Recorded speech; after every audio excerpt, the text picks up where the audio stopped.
Hello student, this is Aarti. Welcome to our YouTube channel.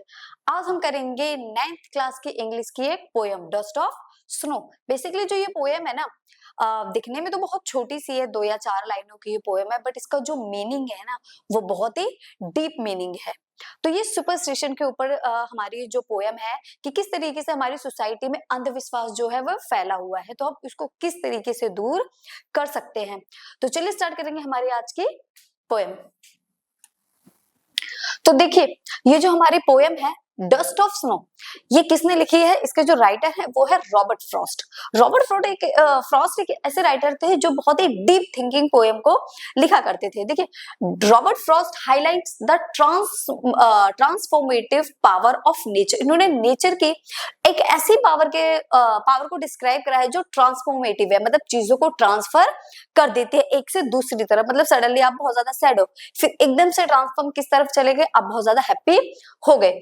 He highlights that even inauspicious things, inauspicious मतलब society में उन चीजों के बारे में बात करते हैं जिनको लोग बुरा मानते हैं, ठीक है, कि ये चीज सही नहीं होती है, ये बेकार चीज है, अगर ऐसा हो गया तो वो हो जाएगा, ठीक है, अगर ऐसा हुआ बहुत ज्यादा, लाइक एग्जांपल, बिल्ली बिल्ली अगर रास्ता काट गई तो बहुत ज्यादा बुरा हो जाएगा। अगर बिल्ली आपके रास्ते से निकल कर जाती है तो यार रास्ता कट गया, अब जब तक कोई दूसरा इंसान उसको क्रॉस करके नहीं जाएगा हम तो नहीं जाएंगे। तो कुछ लोग हमारी सोसाइटी में ऐसे होते हैं जो इन सुपरस्टिशन चीजों को बहुत ज्यादा मानते हैं, जिनको ब्लाइंड फेथ भी बोल सकते हैं, अंधविश्वास टाइप लोग होते हैं। लाइक हम किसी के बारे में सोच रहे, सडनली वो पर्सन आ जाए, किसी की बात हो रही है, सडनली वो पर्सन आ जाए, या तेरे तो बहुत लंबी उम्र है, जैसे नाम लिया वैसी हाजिर, इस टाइप से हम बोलते हैं। तो मतलब ठीक है, नाम लेते रहो, उम्र बढ़ाते रहो। और हाँ, अगर हम सोते टाइम सपने में किसी की डेथ को देख लेते हैं तो हम क्या मान लेते हैं, अगर हमने डेथ देखी है तो इसका मीनिंग ये हो गया यार उसकी उम्र बहुत लंबी होगी। अरे यार, जितनी उम्र उतनी तो रहेगी, अब 10 साल 15 साल उसकी लंबी थोड़ी हो जाएगी। तो ये सारी जो चीजें है ना, सुपरस्टिशन चीजें हैं। अब इसमें, अब बिल्ली ने रास्ता कट किया, उस बिल्ली का क्या दोष है बेचारी का, है? अब अगर मान लो इनकेस ऐसा हो, बिल्ली ने रास्ता आपने रास्ता कट किया और बिल्ली निकल के चली गई, अब बिल्ली की डेथ हो गई, तो कौन बुरा है, हम या वो बिल्ली? सिंपल सी बात है, हमारे रास्ता कट करने से उस बिल्ली की डेथ हुई तो हम बुरे हैं ना। तो ये सुपरस्टिशन चीजें, इस टाइप की कोई भी चीज नहीं होती है, सिर्फ हमने मिथ्स बना रखे हैं अपने माइंड में। तो इस टाइप की जितनी भी इनऑस्पिशियस चीजें हैं उनके बारे में ये बात करते हैं।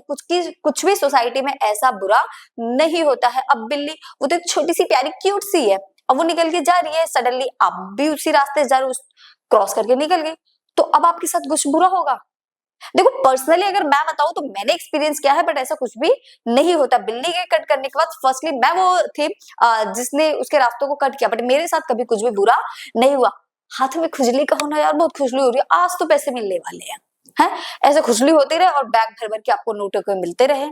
तो ये सिर्फ फालतू की चीजें ही होती है जिन पर हम बहुत ज्यादा विश्वास कर लेते हैं। तो इस टाइप की ही चीजों पे जो हमारे रॉबर्ट फ्रॉस्ट है उन्होंने बात करी है, like crow and hemlock tree can bring a positive change in life. अब वही चीज, अगर बिल्ली रास्ता कट करके गई है और आगे नोटों का बैग भरा, अब आप बताओ, मान लो आप ऐसे जा रहे हो, बिल्ली ने ऐसे रास्ता कट कर दिया और इस तरफ पड़ा है एक बहुत ही बड़ा नोटों से भरा हुआ बैग, अब आप क्या करोगे? फटाफट से जाकर उस बैग को उठाओगे या यहाँ खड़े होकर ये वेट करोगे कि कोई नेक्स्ट पर्सन आए और वो रास्ते को कट कर कर पहले जाए? नहीं, तब आप ऐसा नहीं करोगे, तब आप फटाफट से भागकर उस बैग को उठा लोगे। तब आप ये नहीं सोचोगे कि इस रास्ते को बिल्ली कट कर कर गई है या फिर नहीं गई, तो आप सिर्फ ये सोचोगे यार वो नोटों का भरा बैग है, कोई मेरे से पहले ना पहुंच जाए। मतलब हम पता है, जो हम ह्यूमन बींग्स है ना, हम सिर्फ अपना फायदा देखते हैं, जहां हमारा प्रॉफिट है ना वो चीज हमेशा सही होती है, जहां हमारा प्रॉफिट नहीं है वो चीज गलत। मेरे लिए जिस चीज में मुझे प्रॉफिट हो रहा है वो सही है, जिसमें मेरा प्रॉफिट नहीं हो रहा वो चीज गलत। तो ह्यूमन बीइंग इस टाइप के होते हैं। तो जो भी कोई सुपरस्टिशन चीजें हमारे लिए पॉजिटिव हो जाती है, अच्छा काम कर देती है, तो हमारे लिए अच्छी है। The poem aims at giving ऐसा neutral outlook towards the nature around us. तो ये पोएम हमें नेचर से रिलेटेड कुछ चीजों के बारे में बताती है कि कोई भी चीज इनऑस्पिशियस नहीं होती, क्योंकि नेचर ने ही सबको क्रिएट किया है, तो सारी चीजें ही ऑस्पिशियस है। तो अब हम अपनी पोएम पर आते हैं। देखिए, the way a crow, crow मतलब कौवा, शोक down on me the dust of snow from a hemlock tree. यहाँ क्रो की बात की गई है कि एक कौवा है, ठीक है, वो एक पेड़ पर आके बैठा, लाइक देखिए ये जो ट्री है ये हेमलॉक ट्री है, इस ट्री पे इस टाइप से क्रो जो है वो आकर बैठा और उसके बैठते ही डस्ट ऑफ स्नो। अब ये जो हेमलॉक ट्री है किससे भरा हुआ है? स्नो से भरा हुआ है। जब इस पेड़ को आप हिलाओगे तो उसमें से जो स्नो है वो गिरेगी, ऊपर से नीचे स्नो गिरेगी, तो उसी स्नो को उन्होंने क्या बोला है? Dust of snow from a hemlock tree. एक ट्री है हेमलॉक का, वो स्नो से भरा हुआ है, उस पे क्रो आकर बैठता है और क्रो के बैठने की वजह से वो जो स्नो है ऊपर से नीचे वो गिरने लग जाती है। शुक का मतलब होता है शेक होना, क्योंकि जब क्रो आकर बैठेगा एकदम से तो वो पेड़ क्या हो जाएगा? शेक हो जाएगा, हिल जाएगा, और उस पे हिलने की वजह से जो उसके ऊपर क्या है जल्दी बता दो? स्नो। वो स्नो नीचे गिर जाएगी, उसी को क्या बोला? Dust of snow. Hemlock tree जो है एक पॉइजनस ट्री होता है। जो हेमलॉक ट्री होता है वो कैसा होता है? एक पॉइजनस ट्री होता है विद स्मॉल व्हाइट फ्लावर्स, और इसपे छोटे छोटे छोटे छोटे व्हाइट कलर के फ्लावर्स भी आते हैं। दिखने में तो बहुत सुंदर है वो फ्लावर्स, बट ये जो ट्री है ये किसका सिंबल है? पॉइजनस का। क्रो, क्रो को भी हम कभी भी पॉजिटिवली नहीं लेते हैं, उसको भी हमेशा अपने जहां हॉरर, देखो मूवी में भी क्या दिखाते हैं, जहां पर हॉरर चीजें होती है ना वहां पर क्रो को दिखाया जाता है, किसी की डेथ पे क्रो को दिखाया जाता है, और जो आपके शमशान घाट वगैरह होता है यहाँ पर क्रो को दिखाया जाता है, किसी के मरने पर जब खाना खिलाते हैं क्रो को खिलाते हैं। तो क्रो को भी एक तरीके से हम कभी भी पॉजिटिवली नहीं लेते। ट्री तो है ही नहीं, पॉइजनस ट्री है, और क्रो वो भी पॉजिटिव नहीं है, क्योंकि उसको हमेशा नेगेटिव जगह पर ही देखा गया है। एक्सप्लेनेशन क्या कहती है इसकी? The poem is set in a scene where the poet is in bad mood and is walking by a tree. तो उसमें पोएम ये बोलती है ये ट्री है सामने, और मान लो मैं रॉबर्ट फ्रॉस्ट हूँ, मैं इस टाइप से अगर इस पेड़ के नीचे से निकलूं और एकदम से इस पे कोआ के बैठा है, तो उसके क्रो के बैठने की वजह से जो ये स्नो है वो मेरे ऊपर गिर गई। अब स्नो का मेरे ऊपर गिरने से मेरा जो बैड मूड था ना, और मैं किस मूड से इधर तक आई थी, मेरा जो मूड था वो बहुत ही ज्यादा बैड था, मैं सुबह से बहुत ज्यादा दिखी थी, मान लो ब्रेकअप हुआ हो, उसकी वजह से बहुत ही ज्यादा मूड बेकार था। अब मूड बेकार होने की वजह से मेरा जो पूरा दिन था ना वो बेकार जाने वाला था, बट जैसे ही मैं इस हेमलॉक ट्री के नीचे आई, वो स्नो मेरे ऊपर जब गिरी तो मैं बहुत ज्यादा खुश हो गई। अब जो मेरा मूड था वो बिल्कुल ही चेंज हो गया। Hemlock tree is a poisonous tree as he passes by, जब उसके नीचे से निकली, a crow happens to the throw some snow dust of him. तो जैसे ही रॉबर्ट फ्रॉस्ट हेमलॉक ट्री के नीचे से निकले, क्रो ने क्या करा, उनके ऊपर जो whether it falls on his head or shoulders is unknown as there is no specific mention in the poem। इस पोएम में वैसा तो कुछ भी स्पेसिफिक मेंशन नहीं किया गया है कि वो जो डस्ट ऑफ स्नो थी वो उसके शोल्डर पे, हेड पर कहां पर गिरी थी। Whether the crow was landing, जैसे ही क्रो लैंड होता है वो शिवर करता है, जो पेड़ होता है वो कोल्ड की वजह से क्रो शिवर करने लग जाता है, जिसकी वजह से वो हेमलॉक ट्री भी क्या करता है?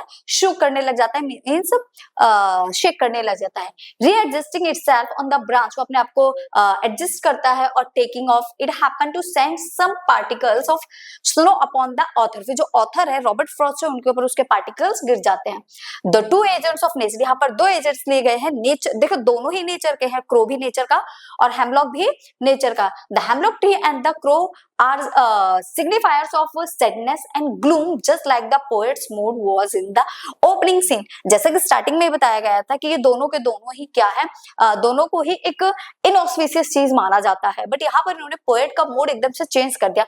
जो बचा हुआ दिन था पोएट का वो उन्होंने बहुत ही अच्छा कर दिया। तो इससे हम कैसे कह सकते हैं कि कोई भी एक इनऑस्पिशियस चीज बहुत ही ज्यादा बुरी होती है? तो नहीं, नेचर में जो चीज है वो सारी की सारी ही सही होती है, कुछ भी बुरा नहीं होता है। नेक्स्ट स्टोरी है has given my heart a change of mood. मेरा दिल, मेरा मूड, सब कुछ ने बहुत ज्यादा अच्छा कर दिया है। और जो some part of a day, मेरा दिन का जो बाकी बचा हुआ दिन था जो खराब होने वाला था उसको भी उन्होंने अच्छा कर दिया। रूट का मतलब होता है हैड इन रिग्रेट, मैं रिग्रेट में जी रहा था, बहुत ही प्रॉब्लम में था, जो अब मैं खुश हो चुका था। For reason unknown the author, वैसे रीजन उसमें बताया नहीं गया है कि किस वजह से उसका मूड अपसेट था। Author was having a terribly by, but the falling of the snow on his head lifted his mood instantly. He had already spent his day in a bad mood, but the rest of it was saved by the crow and the hemlock tree। Generally, hemlock tree and crow are used for negative references, but the poet used them beautifully to portray that inauspicious thing can bring joy and happiness too। One must not take things for granted and should be open and accept whichever way the nature chosen to bless us। तो यहाँ ये जो poem है हमें ये बताती है कि जो उसका पूरा दिन खराब होने वाला था उस बैड मूड की वजह से, वो क्या हो जाता है, अच्छा हो जाता है। क्यों? क्योंकि उसका जो बचा हुआ दिन था वो उन्हें किसने बचा लिया, क्रो ने और हेमलॉक ट्री ने। उसके ऊपर जो पार्टिकल्स गिरे छोटे छोटे, वो बहुत ज्यादा खुश हो गया। इसमें जो पोएट है वो किसी अच्छे पेड़ के, क्रिसमस ट्री, मैंगो ट्री, किसी अदर पेड़ की भी बात कर सकता था, और ये क्रो की जगह वो पिकॉक को ले सकता था, पैरट को ले सकता था, जो बहुत ही ब्यूटीफुल बर्ड्स है। बट उसने ऐसा नहीं किया, सिर्फ उन दो चीजों को उठाया जिनको बहुत ही ज्यादा नेगेटिव सीन में काउंट किया जाता है, और उन्हीं दो नेगेटिव चीज ने उसका पूरा दिन बचा लिया, जो उसके लिए जो पब्लिकली सोसाइटी के लिए इनऑस्पिशियस था, वो ऑथर के लिए ऑस्पिशियस बन गया। क्यों? क्योंकि उसकी वजह से उसकी लाइफ सेव हुई है।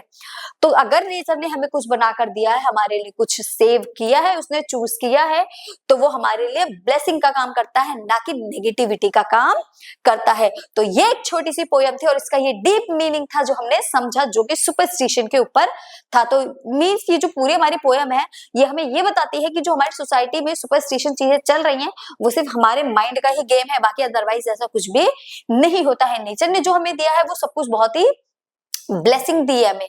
ठीक है, तो आगे इसके हम कुछ क्वेश्चंस देखते हैं, थीम देखते हैं, उसके कुछ लिटरेसी डिवाइस देखते हैं। ये देखिए, dust of snow literacy device, इसको पोएटिक डिवाइस भी बोलते हैं। राइम स्कीम क्या है, A B C D C D. देखिए ए बी और सी डी कैसे है। देखिए लिटरेरी डिवाइस में लास्ट, राइम स्कीम में लास्ट की चीजें देखी जाती है। क्रो से क्रो को हमने ले लिया ए, क्रो का सिमिलर वर्ड क्या है, स्नो को भी हमने ले लिया ए। मी और ट्री, इनका भी सेम है, इसको बी क्या बना, ए बी। ठीक है, और हर्ट सी लेते हैं, मूड तो मैच नहीं कर रहा, हर्ट पार्ट, ये बना हमारा सी। मूड ड्यूट, तो ये बना हमारा डी, और ये भी बना हमारा डी। तो राइम स्कीम क्या बनी हमारी, ए बी सी डी, ये राइम स्कीम हमारी बनी है। और यही राइम स्कीम इसी तरीके से, मतलब इसमें जो हम साउंड्स को देखते हैं, अगर सिमिलर साउंड मैच कर रहे हैं इस पूरे सेंटेंस में, जहां भी क्रो से मिलती हुई साउंड होगी, सबकी राइम स्कीम क्या होगी, ए। जैसे क्रो स्नो, ये वर्ड्स मैच कर रहे हैं ना, इनकी जो प्रोनाउंसिएशन है वो सेम है, A B C D. Alliteration जहां पर दो वर्ड सेम आते, देखा, the occurrence of the same letter और साउंड जब एक सेंटेंस में 102 बार आ जाते हैं, तो उसको हम क्या बोलते हैं, एलिट्रेशन।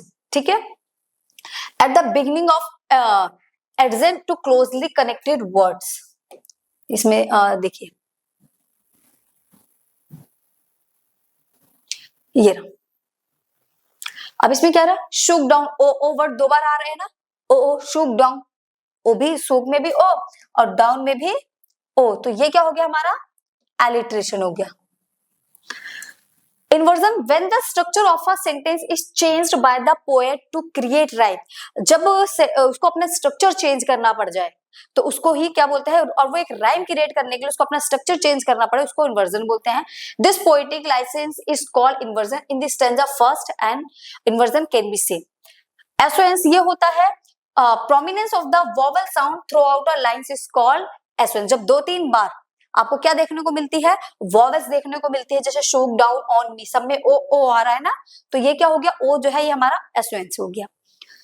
एंजेबमेंट, जब भी विदाउट कोमा के हम दूसरी लाइन की तरफ शिफ्ट करते हैं तो एंजेबमेंट होता है। ये देखिए, हैज गिवन माय हार्ट, कोई कोमा नहीं, जनरली कोमा दिया होता है नेक्स्ट लाइन में शिफ्ट करने के लिए, बट यहाँ पर किसी में भी कोमा नहीं है, डायरेक्ट फुल स्टॉप है। फर्स्ट वाले पैरा में भी कोई कॉमा नहीं है, तो ये क्या हो गया हमारा, एंजेबमेंट हो गया। रॉबर्ट फ्रॉस्ट, ये देखिए हमारी theme, Robert Frost highlights the transformative power of nature. Robert Frost ने किसको चीज को हाईलाइट किया, उनके ट्रांसफॉर्मेटिव पावर को उन्होंने हाईलाइट किया है। Highlight that even inauspicious things, ये इसकी थीम है, इनऑस्पिशियस थिंग हो गए, ट्रांसफॉर्मेटिव पावर हो गई, ठीक है, लाइक अ क्रो और हेमलॉक ट्री, जिनको पॉजिटिवली उन्होंने चेंज कर दिया, वैसे तो नेगेटिव है बट उन्होंने पॉजिटिवली इनको चेंज कर दिया, न्यूट्रल आउटलुक दिया है इसका ये एम था। ठीक है, और नेचर को उन्होंने शो करके दिखाया है, हाईलाइट किया है, ट्रांसफॉर्मेटिव पावर नेचर। ठीक है, यही सारी चीजें इसमें दी हैं। एक जरा सी चीज की वजह से, जिसको हम बैड मानते हैं, उस जरा सी चीज की वजह से हमारा पूरा का पूरा दिन सेव हो गया, पूरी की पूरी लाइफ सेव हो गई।